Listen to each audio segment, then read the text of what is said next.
imagine if we hadn't made it into the same one. At least we've still got the rest of our lives to spend together out here. Happy anniversary.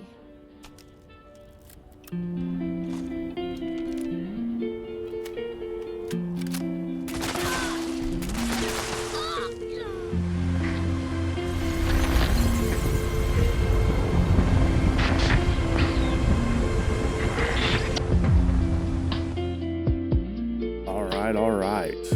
What is up, nerds? It's me, Captain Rahab. Thanks for clicking on this video. If you enjoy what you're about to see, don't forget to like and subscribe. And with that out of the way, let's get into it. All right, so you've seen the title and thumbnail, or at least you should have, but I'm gonna do a little talkie about some of the best weapons in Fallout 76. Trust me, there's not another top 5 video out there like this one. They might be a little weird or expensive, but boy, are they great, and you don't want to miss number 1. So here we go. At number 5, the most versatile weapon that should be a part of any player's arsenal, no matter the build, we got the auto axe. Yeah, everyone knows how good this expedition weapon is, but let me tell you, they're right. That's why it's in every video and at every event. If you manage to get one with the vampire's legendary effect, you can't die. You don't need to build for this weapon. It's perfect out the box.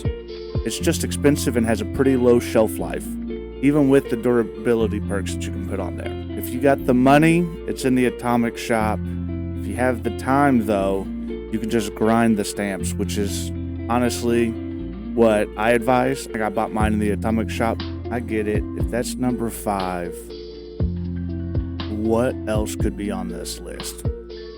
I get it. Again, like I said, I got it. You know, I know what I'm doing. Trust me. Number 4, the Cremator. It's an awesome gun. It's dope. You know, it's another weapon that out of the box is amazing. You don't have to have the most dedicated build. You don't have to have the best perk card loadout to make this weapon useful. And you're going to end up noticing a kind of theme on this list is like all the weapons on this that I'm going over, for the most part, you don't need to have a build for. You know, they are just that good by being what they are. You know, one big thing that I like about it, talking about not needing to have the most OP build, there's not a perk card in the game. There's not an effect in the game that's going to make shooting that thing at a distance that's safe so you don't get hurt, but can, you know, take out the enemy. There's nothing in the game to help you learn how to do that. That is one of the only things in this game, probably besides the grenade launcher, got some kind of skill to it. Also, another thing that I like about it is the customization. And not just can you change the color of like the flame itself, but depending on, you know, obviously the attachment, multi-shot or whatever you have on there for your barrel, changes the way, like how many projectiles leave the barrel, you know, because it uses the fuel, and it uses the fuel as much as it does, right? 30 fuel per shot. There's not an oil farm in the game that could keep up with the supply you would need. If that's your primary, I feel bad for you. But as a secondary or a weapon for tagging, yeah, it's almost unparalleled. But all right, that's enough of that. Let's go ahead and check out number 3. We got everyone's favorite sneaky boy, the Fixer. I main a tank, but I love hopping on my second character to make quick work of most of the content in the game.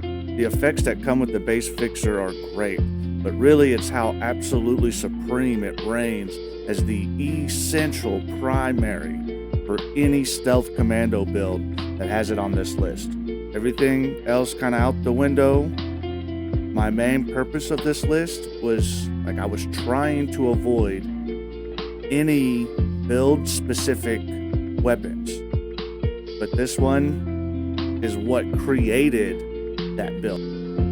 So with that weapon, I almost wouldn't say it's build-specific. The build was created to make it better. But again, like I said, the stuff that comes out of that box, the extra sneak, it does damage. It's different than a combat rifle, you know, so ammo's fairly easy to get your hands on. I don't know. There's not really much more to say. May not be as much hate as I'm expecting, but I know there'll be some. With the fixture out of the way, number 3 out of the way, I guess it's time to go to number 2. But first, if you made it this far, I gotta do the thing. Currently trying to pump out the most amount of content I possibly can before the update comes. And to my surprise, I've been getting views like every video, and all pretty much organically. To enjoy it so far, would you mind hitting that like button and possibly subscribing? Would definitely be greatly appreciated. Here we go. With number 2, it's the Enclave Flamer. This number 2 is number 2 because number 1 checks every one of the boxes I had. This one probably is the better of the 2. Really, any kind of plasma flamer could be up there, but that Enclave Flamer, it's obviously it reigns supreme. Everybody knows that. So yeah, but again, number 2, I definitely was like, you know what? I rarely, get on the second character anymore, but I've got a couple of these just collecting dust in the stash. Like, it got to the point where I was like, well, I'll probably just throw them in the vendor for cheap, just to get rid of them. I was like, yeah, you know what? I got all this plasma. Might as well try it out for a little bit. And yeah, no, it's still probably one of the best guns in the game. And I've got a video dropping soon that might be able to help you get your hands on one yourself. So definitely keep an eye out. But I mean, there's really not much more to say, I guess. The only downside I can think of for this one is its range and the fact it's a rifle, but you can't stealth with it. You can sneak up to the enemy, but the moment you get there, they're going to hear you. And again, because it's not got that much range, it's like an unsilenced shotgun. All this is just my opinion. You know what they say about opinions, right? But before I give you the rest of the fuel for the fire you're itching to throw me in, here's a few honorable mentions. You got the chainsaw. Really, it's just interchangeable with the auto axe. I just couldn't have them both on the list. But honestly, you don't want to get the stamps together, or say you're just ready to have this as an option. Go out and get your hands on a chainsaw. I ran the chainsaw I remember I missed that season, whenever that was, however long ago that was, until about probably December or January. No. You want to, grind out the stamps, and you don't want to spend your atoms on the auto axe. Just go get you a chainsaw. There's videos out there galore.